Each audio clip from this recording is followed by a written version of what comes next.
যুক্তরাষ্ট্রের অভিবাসন ভিসা স্থগিতের কারণে বাংলাদেশি প্রবাসীরা বড় চ্যালেঞ্জের মুখে। পরিবার পুনর্মিলন, গ্রিন কার্ড ও নাগরিকত্ব প্রক্রিয়া অনিশ্চিত হয়ে পড়েছে। পাবলিক চার্জ নীতি অনুযায়ী সরকারি সহায়তার উপরে নির্ভরশীলদের জন্য ভিসা সীমিত। শিক্ষার্থী ও নতুন কর্মীসহ সবাই এখন অনিশ্চয়তায়, ফিরে যাওয়াও ঝুঁকিপূর্ণ। বিস্তারিত জানুন ফারজানা আফরোজের রিপোর্টে।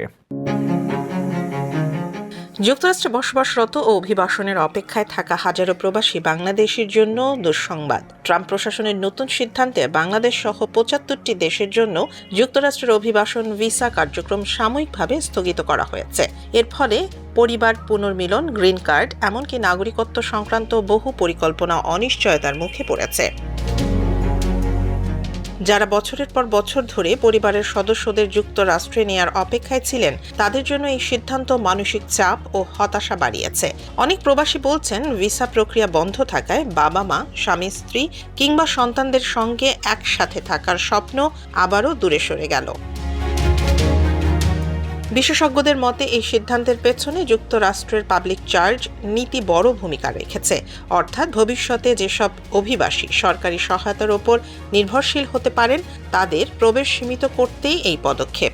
এর প্রভাব পড়বে পারিবারিক স্পন্সরশিপ, অ্যাসাইলাম সংক্রান্ত আবেদন এবং স্ট্যাটাস পরিবর্তনের প্রক্রিয়ায়।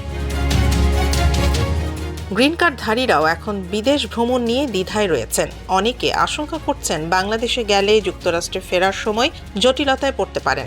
একই সঙ্গে শিক্ষার্থী ও নতুন চাকরি প্রত্যাশীদের ক্ষেত্রেও ভিসা প্রক্রিয়া আরও কঠিন হয়ে উঠতে পারে। তবে যুক্তরাষ্ট্রের পররাষ্ট্র দফতর জানিয়েছে, এই স্থগিতাদেশে আগে ইস্যু করা ভিসা বাতিল করা হয়নি এবং পর্যটন ও শিক্ষার্থী ভিসা এর বাইরে থাকবে। তবুও অনিশ্চিত সময়সীমা প্রবাসী বাংলাদেশিদের ভবিষ্যৎ পরিকল্পনায় বড় প্রশ্নচিহ্ন তৈরি করেছে। এই পরিস্থিতিতে অভিবাসন আইনজীবীদের পরামর্শ নেওয়া এবং সরকারি ঘোষণার দিকে নজর রাখার আহ্বান জানিয়েছেন বিশেষজ্ঞরা।